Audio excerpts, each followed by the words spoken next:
sometimes people do things that hurt your feelings, and then you just learn your lesson and you don't want to share anything with them anymore. I have one of those families that pick at each other, stir trouble up, make stuff up about each other. You know, if they don't have something to talk about, they'll make something up and talk about it. And they always tell the stories to someone else, trying to, you know, woe is me, or impress them with, look at the difficulties that I'm having, and I just don't, so you just don't trust them with information. I mean, I quit telling my family things a long time ago because I figured out they were going to put their own twist on it anyway, and I never was going to come out very favorable. So I just quit telling them stuff. And excuse me. It's been several years ago now that I was going through a divorce, and I was trying to figure out what I was going to do in life. And I've always been a writer. I've always liked to do poetry or whatever. And things started coming out and coming together as song lyrics. And I can't sing. I mean, my God, listen to this voice. You're not going to want to hear me sing. But I would write song lyrics out, and then I would sing them in the melody that I heard to try to convey to people who had better knowledge of how to try to pull all the packages together with the words, the melody, you know, da-da-da-da. And it was a hobby, if nothing else. I've never had much in my life to look forward to. I've never had anybody kind of pat me on the back and say, good job, or you're good at this, or we're proud of you for that. So I will start to do something, and then I just pooter out because there's no cheerleaders and there's no one backing me on, and I was really determined to do it this time, and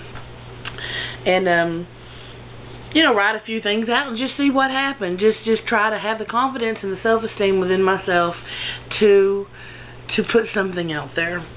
And I needed a babysitter. I had asked a family member to come over to see if they would babysit so that I could work. You know, sometimes I was pulling 2 jobs, and they came over and said that they would, and then I came home from work. Everything seemed to be fine. They went on their way, and life was good. About an hour later, they came back to the house and said that, oh, so-and-so was outside in the truck. Go and talk to them. Can I use your bathroom? We're just running errands in town. Wanted to, you know, run in here and potty instead of doing it at, you know, the grocery store. And I said, sure. So they went on in, and this is the same person that had babysat for me earlier in the day. And they went on in, and I stayed out in the truck with my other family member, and the person comes out, and they leave. Well, about 2 hours later, I get a phone call, and there are people reciting my lyrics, my poetry. I can hear it being played in the background because I had recorded things off on cassette tapes just so it was easier to say, here, put guitar to this or whatever, and give my tapes out to friends. And they were listening to them, and they were breaking my heart left and right, because this family has never done anything but remind us all that we are white trash, that we will never be anything, we don't matter, we're not smart enough, we're going to be broke, we're going to be poor white trash forever, and we don't have a lick of sense in our head, and we look foolish trying to be anything different or better. And so that's why I did not want to share with these people this information. And when I heard them reciting my lyrics, and when I heard the cassettes being played in the background, every bit of me just shattered into a million tiny splintering pieces, and I have yet to put them all back together. And I kept hanging up on them, and they kept calling back, and they kept saying, we don't know what your problem is.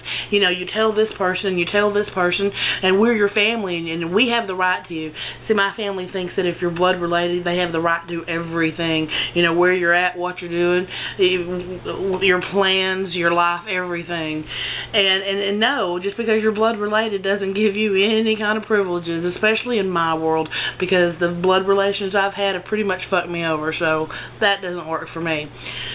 But anyway, they still to this day do not understand why I get so upset. But what that did to me was that shut me down.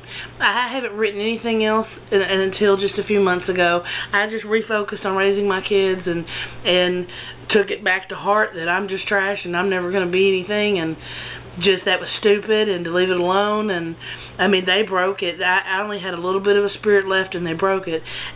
anytime there's anybody cheering me on, it's usually me. I have to be my own cheerleader because I have people that are supposed to be there to support me and encourage me. Even if you suck, family should say, you know, we love you and we back you up and we got you no matter what. If you fall, we're here to catch you. Not my family. My family will trip you and laugh at you when you hit the ground. And it's a shame. So that's why I didn't share it with you, because I don't trust you with my emotions. You shattered me. You shattered me, because that you were going to go and you're going to tell other people and you're going to put your own spin on it. I don't trust you with my emotions to tell you anything. That's why you've been left out of the loop on a whole lot of stuff. And you know what? It's not my fault. I'm not the one that got rid of you. You got rid of me, and then the relationship never flourished. And now it's a big mess, and I do not appreciate what y'all did. Do not appreciate it. You didn't know how much courage it took to be doing it in the first place. You don't know how many pep talks I had to give myself saying I wasn't stupid and to sit there and to write. And then for you to come in and invade my privacy and take my things and call me back. That was wrong and that hurt, and I will never trust you. That's why you haven't been back in my home babysitting or left alone. Because you pilfer. Just like our grandmother used to do. Pilfer and go through people's things just because you think you're entitled to know what's going on and you're not. Anyway, I'm writing again. Doing videos even. We'll see what happens. This is all just exercise and self-esteem.